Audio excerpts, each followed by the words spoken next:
그래서 퀄리티 퀀터티 트레이드오프에서 가장 기본적인 가정은 무엇이냐면요. 보통 우리가 효용 함수를 얘기를 할 때 자신의 소비 수준에 따라서 나의 효용이 결정이 된다라고 이야기를 해왔습니다. 그래서 여러 내가 소비할 수 있는 여러 재화와 서비스들이 존재하는데 그 재화와 서비스를 더 많이 소비하면 소비할수록 나의 효용은 높아진다. 이런 얘기들 우리가 경제학에서 뭐 여러 차례 반복해서 들었을 텐데요. 여기에서는 어떤 가정을 하게 되냐면 자녀의 효용이 나의 효용 함수 안에 들어와 있는 거예요. 다시 말하면 직관적으로 얘기하면 자녀가 행복하면 나도 행복한 것입니다. 자녀가 소비를 많이 해서 자녀들이 소비를 많이 해서 행복해지면 그럼 나도 행복해지는 것이죠. 그래서 우리가 일반적으로 가정하는 효용 함수는 첫 번째 재화에 대한 소비량부터 n번째 재화에 대한 소비량으로부터 나의 효용이 결정이 되는 것이고 내가 어떤 재화든 간에 나의 효용 함수에 들어와 있으면 그 재화의 소비를 늘렸을 때 나의 효용은 증가합니다. 근데 이제 우리가 자녀의 문제를 나의 효용 함수에 반영한다면 여기 이렇게 자녀의 효용 함수를 하나 집어넣는 거예요. 그래서 뭐 자녀들도 어떤 재화를 소비를 하겠죠, 그렇죠? 그래서 자녀가 더 높은 효용을 얻게 되어서 뭐 전보다 더 행복해진다면 삶의 질이 높아진다면 그러면 부모들도 더 높은 효용을 얻게 된다라고 하는 가정을 우리가 네 번째 퀄리티 퀀터티 트레이드오프에서는 한번 반영해 보도록 하겠습니다. 이건 새로운 개념은 아니고요. 노벨 경제학상을 받은 게리 베커라고 하는 경제학자가 시카고 대학에 있는 게리 베커 경제학자가 여러 이제 좀 재미있는 사회적인 이슈들을 경제학에 이렇게 가지고 왔는데 그 중에 하나가 이렇게 자녀 뭐 출산 뭐 이런 것들까지 이제 경제학에 가지고 와서 분석을 했습니다. 뭐 이제 많은 경제학자들이 뭐 약간 좀 호불호가 있어요.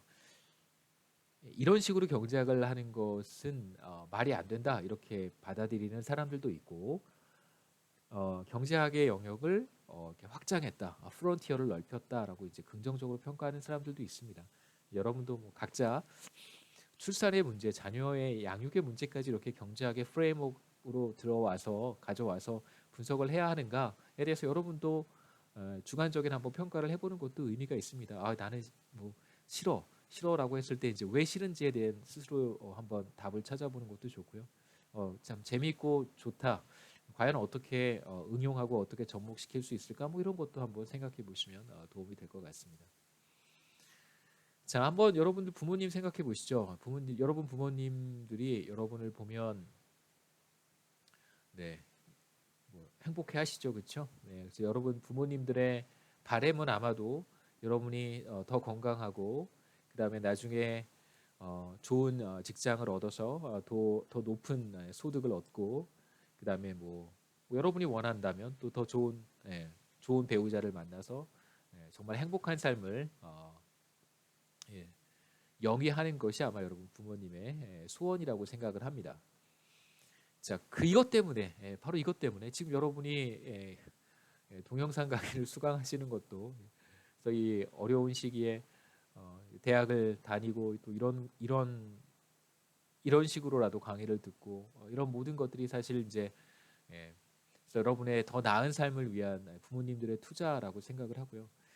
바로 이것을 위해서 여러분의 부모님이 기꺼이 돈과 시간을 사용을 하는 거겠죠. 자, 이 바로 여러분 부모님들이 이런 지출, 돈과 시간을 사용하는 것.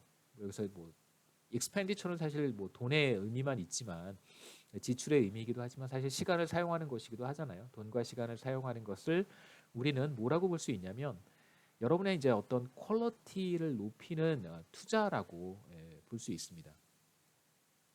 그래서 뭐 퀄리티가 여러 가지 측면으로 해석될 수 있지만 여기에서는 주로 교육 수준을 높이는 투자라고 우리가 조금 제한해서 이해해 보려고 해요.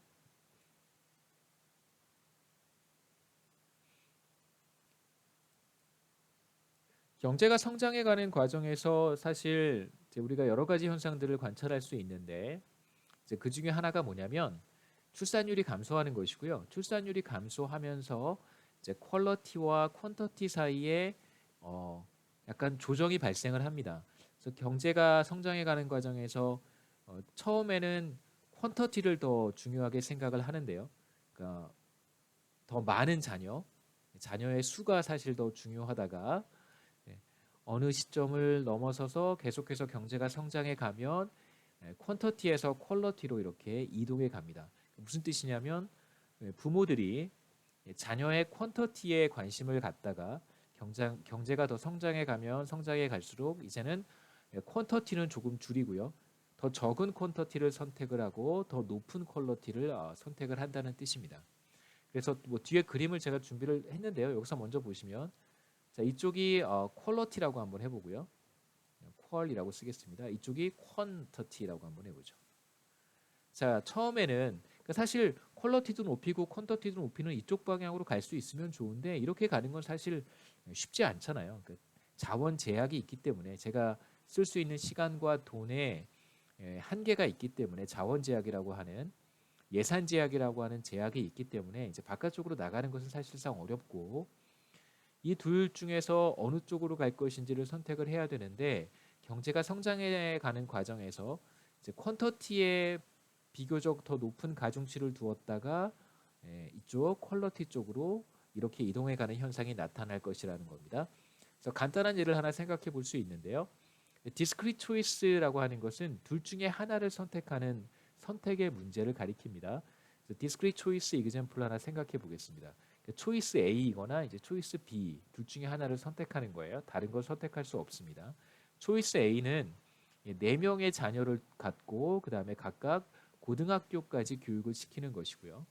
초이스 B는 2명의 자녀만 갖고 모두 대학 교육까지 시키는 것입니다. 이 둘 중에 어떤 것을 선택할 것인가라고 물었을 때 뭐 현재를 살고 있는 우리들은 아마도 초이스 B를 선택을 하려고 할 거예요. 왜 그러냐면 왜 그럴까요? 당연히 4명의 자녀를 키우는 것도 되게 좋을 것 같지만 실제로 고등학교 교육만으로는 자녀의 미래가 보다 더 좋을 거라고 생각하지 않기 때문에 그렇습니다. 기본적으로 대학 교육을 받은 사람들의 임금 상승 속도와 고등학교만 졸업한 사람들의 임금 상승 속도에 현격한 차이가 있다는 것을 이미 우리는 데이터를 통해서 확인을 했고 우리 그것을 피부로 사실 느끼고 있어요. 그렇기 때문에 지금 현재를 사는 우리들한테는 초이스 A와 초이스 B 중에서 이제 초이스 B를 선택할 가능성이 굉장히 높습니다. 여하튼 이 둘 중에 하나를 선택하는 문제라고 생각해 볼 수 있겠죠. 그렇다면 4명과 하이스쿨 에듀케이션을 선택을 하다가 경제가 성장해 가고 경제가 성장해 뭐 나중에 또 제가 설명을 할 텐데요. 경제가 성장해 가는 과정에서 교육에 대한 수익률이 비교적 빠르게 상승합니다. 그러니까 우리가 return to education이라고 보통 부르는데요. 교육에 대한 수익률. 그러니까 교육을 1년 더 받았을 때 임금이 몇 퍼센트나 증가하는가를 보여주는 것이 이제 교육에 대한 수익률인데요. 이 수익률이 경제가 성장해 가는 과정에서 빠르게 상승하기 시작하거든요. 자, 그렇게 되면 사람들은 퀀터티는 줄이고 퀄러티를 높이는 이제 칼리지 에듀케이션 쪽으로 가는 이런 의사결정을 할 것이라고 우리가 예상할 수 있겠죠. 그래서 일종의 트레이드 오프를 우리는 직면하게 됩니다. 많은 부모들은 소득과 시간과 돈은 일정하게 주어져 있는 상태에서 당연히 퀀터티와 퀄러티를 모두 다 늘리면 좋겠지만 현실적으로 불가능하기 때문에 이 중에 어떤 선택을 할 것이냐는 개인의 선호에 따라 달라질 거예요. 그러니까 초이스 A를 선호하는 사람도 있을 것이고 초이스 B를 선호하는 사람도 물론 있습니다. 하지만 교육에 대한 수익률의 증가가 빠르게 나타난다고 한다면 그러한 현상은 경제가 성장할 때 나타나는 것이고 사람들은 초이스 A에서 초이스 B로 이동할 가능성이 높겠죠.